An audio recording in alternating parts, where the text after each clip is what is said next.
All right, today we're pulling back the curtain on one of the most powerful brands in the world. We're going to reverse engineer Louis Vuitton to figure out how they don't just compete in their category, they completely dominate it. So let's just dive right into the central puzzle of Louis Vuitton. Think about it. You see their bags on streets all over the world, right?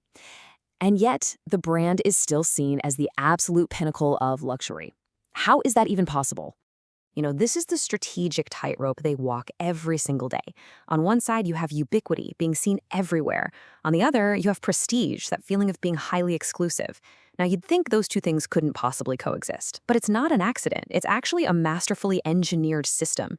So how do they do it? To really get it, we've got to look at their handbags in a totally new way. Don't think of them as individual products. Instead, see them as part of a carefully architected system. It's not just a collection. It's a machine designed to control the entire luxury category. Okay, this is where it gets really clever. Louis Vuitton doesn't just sell you a bag. They put you on a ladder. You might start with a Speedy or a Neverfull. Those are the gateway icons. They're the volume drivers that bring tons of people into the LV world. From there, maybe you graduate to an Alma or a Noé, something with a different shape that fits your life better. Then you've got the side trunk, which is LV's way of saying, hey, we're not stuck in the past. We're still innovating. And then way up at the top, you've got the capucines. That's for the quiet luxury crowd.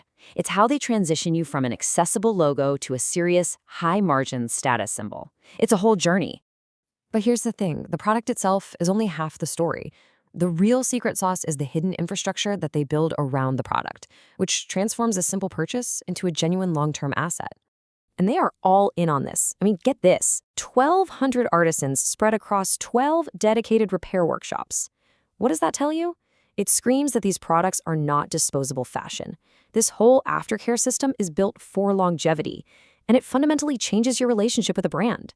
You're not just a customer anymore. You're a steward of an asset. Okay, so that brings us to the big question, the prestige equation.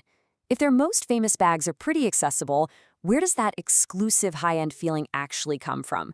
It's obviously about more than just being hard to get. So if it's not about scarcity, what is it about? This right here is the core of their entire strategy. Louis Vuitton basically threw out the old rulebook for luxury and wrote a completely new one. And it all boils down to this concept we can call cultural prestige. See, LV doesn't lead by saying, you can't have this. They lead by saying, this is the standard.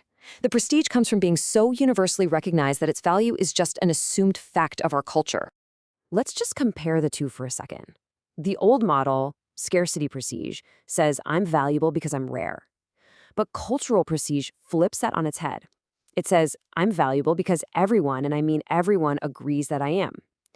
Louis Vuitton has literally built a machine where prestige is the natural result of just being culturally dominant.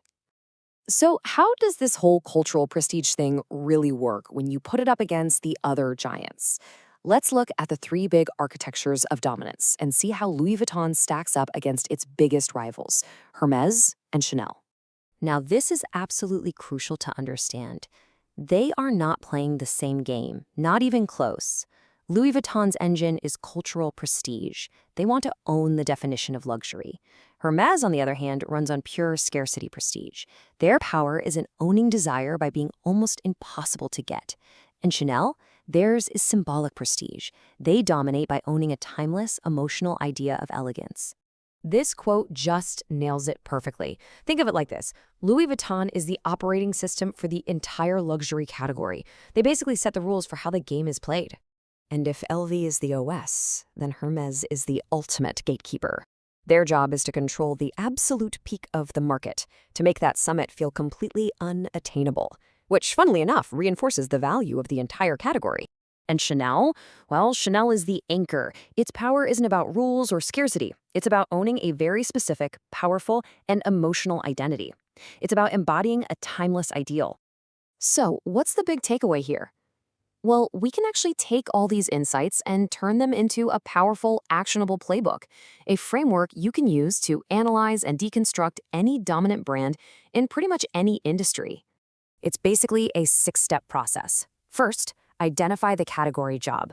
What social or symbolic thing is the product actually doing for people? Second, define its prestige engine. Is it culture, scarcity, craft? Third, map the exclusivity model. How is access really filtered? Price? Relationships? Fourth, find the icon. What's that one thing that makes them instantly recognizable? Fifth, chart that progression ladder. Is there a path for customers to grow with the brand? And finally, step 6, find the life cycle loop. What happens after the purchase? Is there repair, service, resale?